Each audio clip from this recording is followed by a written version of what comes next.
भागवत की ज्ञाता सब भूलायल बा।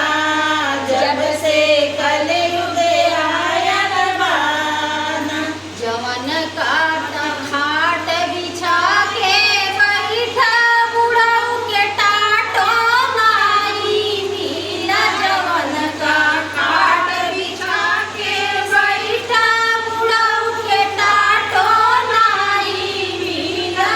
अब त बुढ़ऊ काला किलिया छितरायल बा। जब से कलयुग आयल बा ना। अब त बुढ़ऊ काला किलिया छितरायल बा। जब से कलयुग आयल बा ना। अब त बुढ़ऊ काला किलिया छितरायल बा।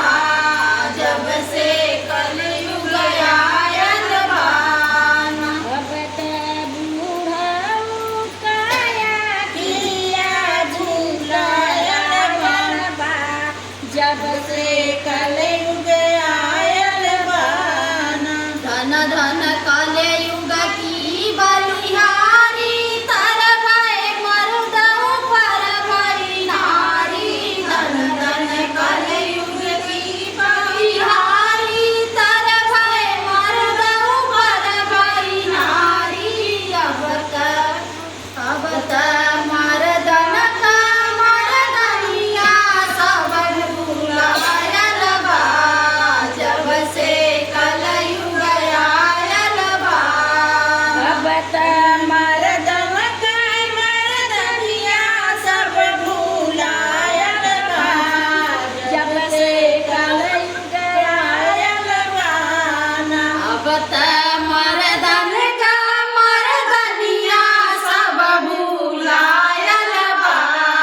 जब से कलयुग आयल बा ना। अब त मर्दन का मर्दनिया सब भूलायल बा। जब से कल